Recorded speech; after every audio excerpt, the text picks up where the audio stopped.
بسم اللہ الرحمن الرحیم الحمد للہ رب العالمین والصلاة والسلام علی رسولہ الکریم اما بعد فاعوذ باللہ من الشیطان الرجیم بسم اللہ الرحمن الرحیم قل هو اللہ احد اللہ الصمد لم یلد ولم یولد ولم یکن له کفوا احد۔ عزیزان محترم، آج کئی ہفتے بعد آپ کے سامنے حاضر ہوا ہوں ہفتہ واری پیغام کو لے کر۔ دوستو، تقریباً 2-3 ہفتے سے ہم باہر تھے، جس کی وجہ سے اب تک یہ پیغام نہیں آ سکا۔ اس کے لیے میں معذرت خواہ بھی ہوں، لیکن انشاءاللہ کوشش کروں گا کہ آئندہ ایسا نہ ہو، اور میں جہاں بھی رہوں اب تک ہفتہ واری پیغام میں ضرور پہنچاؤں۔ میرے بھائیو، آج ہم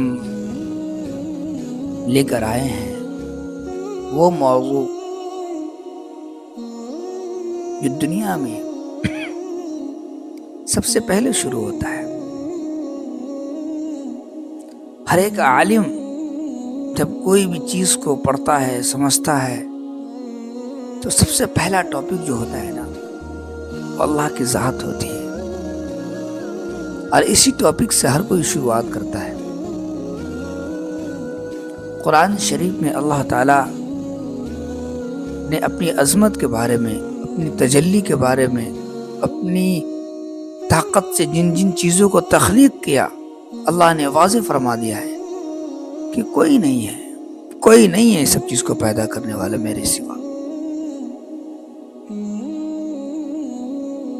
میرے بھائیو، ہم اپنی زندگی میں، دنیا میں جی رہے ہیں، کھا رہے ہیں، پی رہے ہیں، سو رہے ہیں، ہوا چل رہی ہے، اس ہوا کو ہم محسوس کر رہے ہیں، اور اللہ کی دی ہوئی چیز، اللہ کی دی ہوئی نعمتوں کو ہم اپنی زندگی میں، اپنے آپ میں استعمال کر رہے ہیں، لیکن ہم کو اندازہ نہیں کہ کس نے پیدا کیا۔ اللہ تعالیٰ فرماتا ہے، اور اللہ کہتا ہے اپنے بندوں سے کہ تم مجھے پہچان لو۔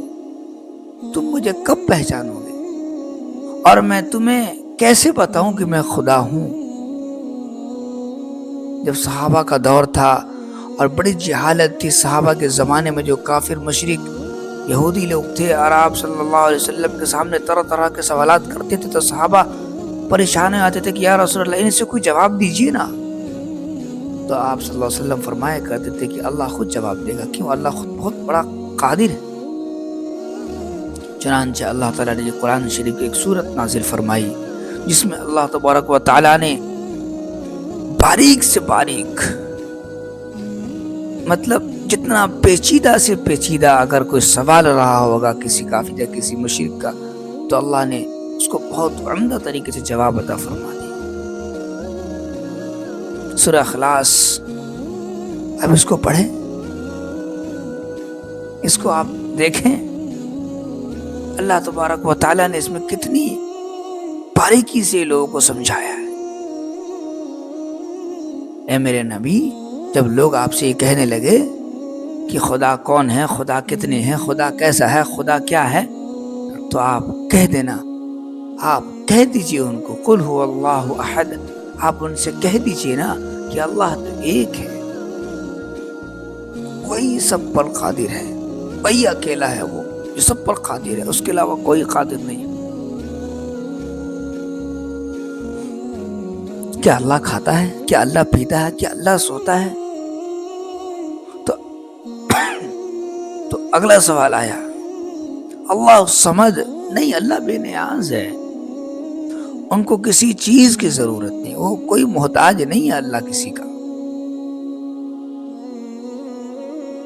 بہت بڑی بات کہہ رہا ہوں میں میرے بھائیوں۔ قرآن شریف میں اللہ تعالیٰ ایک جگہ فرماتا ہے، 3 سپارے کے پہلے صفحے میں اللہ تعالیٰ فرماتا ہے، لا تأخذہ سینۃ ولا نوم، تمہیں پتہ نہیں ہے وہ اللہ تو وہ ہے جسے سونا تو کیا، اللہ تو وہ جسے اونگ بھی نہیں آتی، نیند کا جھپکا بھی نہیں آتا ہے۔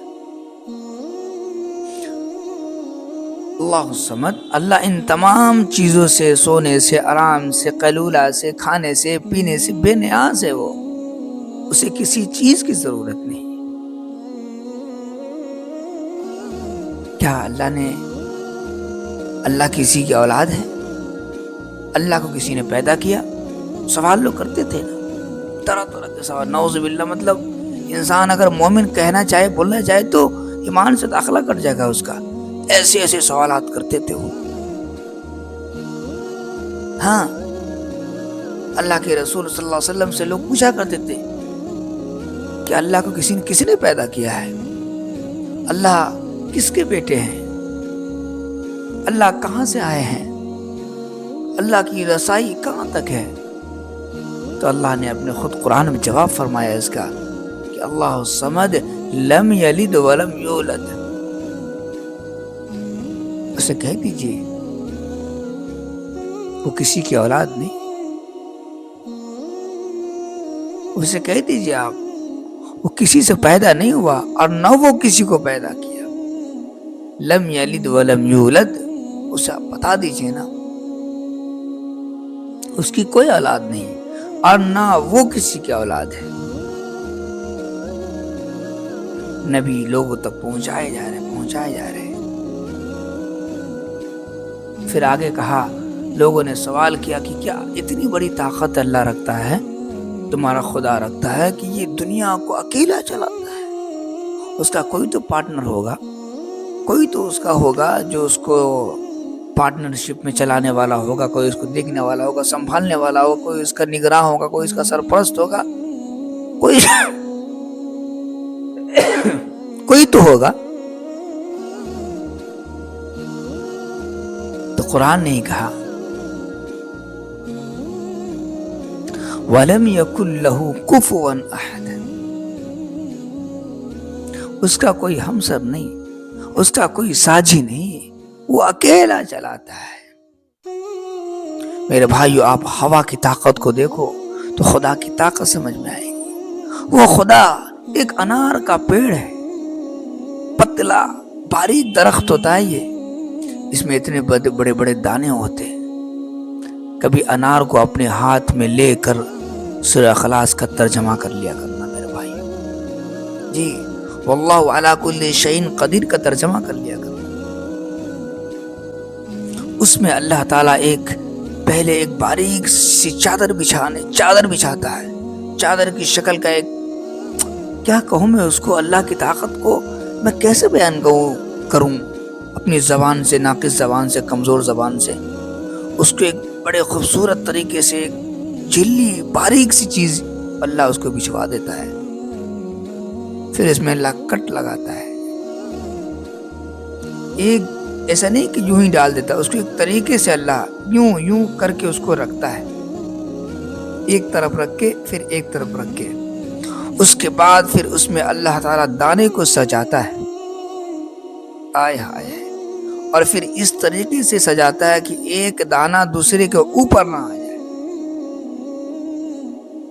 اور پھر اللہ تعالیٰ اس کو بند کرواتا ہے، پھر وہ اجلا ہوتا ہے، پھر وہ ہلکا سا گلابی ہوتا ہے، پھر ایک دم لال ہو جاتا ہے۔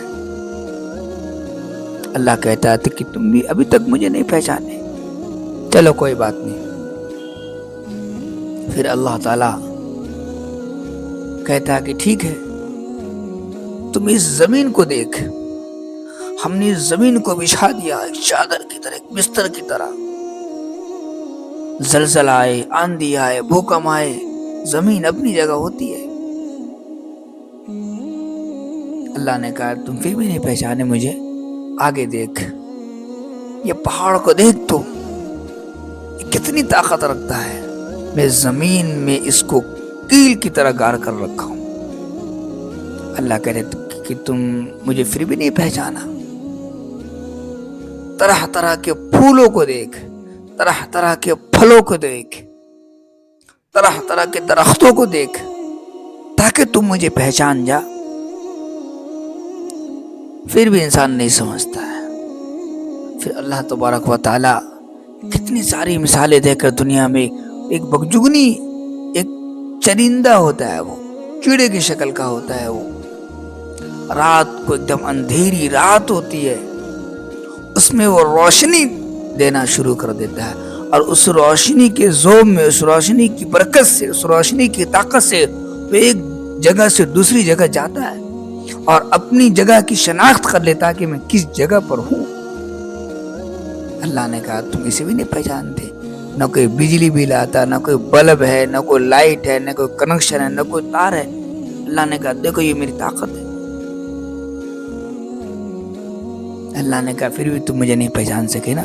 پھر اللہ تبارک و تعالیٰ فرماتا ہے کہ تو ایسا کر، ایک مکھی ہے، کئی طرح کی اللہ نے مکھیاں پیدا فرمائی، اللہ نے کو بیٹھنے کی دعائیں کرتا رہے، جس کو شہد کی مکھی کہتے ہیں۔ پھر بھی انسان اللہ کو نہیں پہچانتا۔ میرے بھائیو، اللہ تبارک و تعالیٰ کیا کہنا چاہتا ہے دنیا کے مسلمانوں سے؟ اللہ تبارک و تعالیٰ پوری دنیا کی سینکڑوں کروڑوں جانوں جس کے اندر جان ہے، سب کو کیا کہنا چاہتا ہے پتہ ہے آپ؟ یہ ابھی جو میں کہہ رہا ہوں اس کا خلاصہ بتا رہا ہوں، وقت نہیں ہے 10-20 منٹ میں بات کو مکمل کرنی ہوتی ہے۔ اللہ تبارک و تعالیٰ یہ بتانا چاہ رہا ہے کہ لوگوں، دماغ، عقل، ہاتھ، پاؤں، جسم کی بوٹی تم کسی کے نام پر قربان کر دو، پھینک دو، بیچ دو، سب کچھ کر دو، لیکن میرا بندہ ایک دل ہے نا، دل تم صرف اور صرف میرے نام کر دو، بس دل میں میرے علاوہ کسی کو جگہ کبھی نہیں دینا، بس یہی اللہ چاہتا ہے، کچھ نہیں چاہتا میرے بھائی۔ اللہ بے نیاز ہے، اللہ کو کسی چیز کی ضرورت ہے۔ اللہ تبارک و تعالیٰ کہتا ہے یہ تمہارا دل ہے نا، بس یہ دل میں آپ کو تم بسا کے رکھ لے، تم سے ہم کو کچھ نہیں چاہیے۔ کیوں؟ کہ میں تمہارا رب ہوں، میرے علاوہ کوئی تمہارا رب ہے نہیں۔ دوستو، اللہ سب کچھ معاف کر دے گا، بڑا سے بڑا گناہ معاف کر دے گا، لیکن یاد رکھنا، اچھی طرح ایک بات یاد رکھنا، اللہ تبارک و تعالیٰ ایک چیز کو کبھی معاف نہیں کرے گا کہ تم اللہ کی دی ہوئی نعمت، آنکھ، ہاتھ، پاؤں، جسم، سب کچھ کو رہتے ہوئے تم خدا کے علاوہ اپنے دل میں، خدا کے علاوہ اپنے جو جسم کے اندر جو دل ہے وہ تم نے کسی اور کو جگہ دے دیا، یعنی تم خدا کو چھوڑ کر کسی اور جگہ پر جا کے فریاد کر دی ہو، مانگنا مانگ لیا ہو، منتیں مانگ لی ہو، اور تم خدا کو بھول کر کسی کے سامنے سجدہ کر بیٹھو، یہ کبھی اللہ معاف نہیں کرے گا، کبھی معاف نہیں ہوگا۔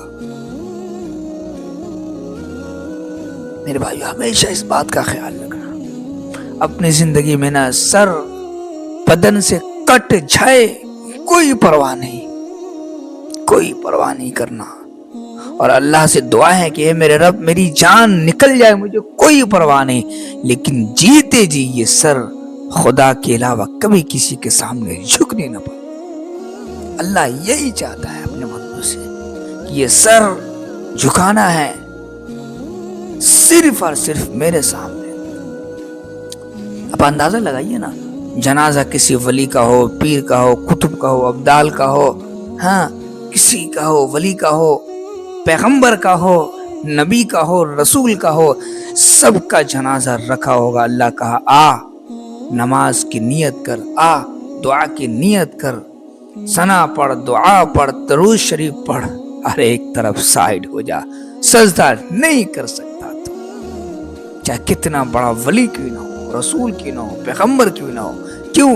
سجدہ صرف اور صرف میرے سامنے کرنا۔ اس سے اندازہ لگا سکتے ہیں آپ، اس سے اندازہ مومن بندوں کو ہو جانا چاہیے تھا کہ اللہ کو کتنی نفرت ہے کہ میرا بندہ ہو کر کسی کے سامنے سجدہ کیسے کر سکتا ہے، میرا بندہ ہو کر کسی کے سامنے کیسے جھک سکتا ہے، میرا بندہ ہو کر کسی سے کیسے مانگ سکتا ہے۔ میرے بھائیو، زندگی اللہ نے عطا فرمائی، جب تک ہے آپ، جب تک اللہ آپ کو اور ہم کو زندگی رکھی ہے، دعا بھی کرنی ہے اور یہ کوشش بھی کرنی ہے کہ میرے مالک یہ سر سوائے تیرے کبھی کسی کے سامنے نہ جھکے، اور نہ میرے اللہ جھکنے کی نوبت عطا فرمانا۔ اے اللہ، جب تک زندہ ہوں، جب تک میری جان ہے، میرے رب تمہارے در کے علاوہ، آپ کے مقدس گھر کے علاوہ کبھی کسی کے سامنے جھکنے نہ پائے۔ اللہ ہم سب کو عمل کی توفیق عطا فرمائے۔ وآخر دعوانا ان الحمدللہ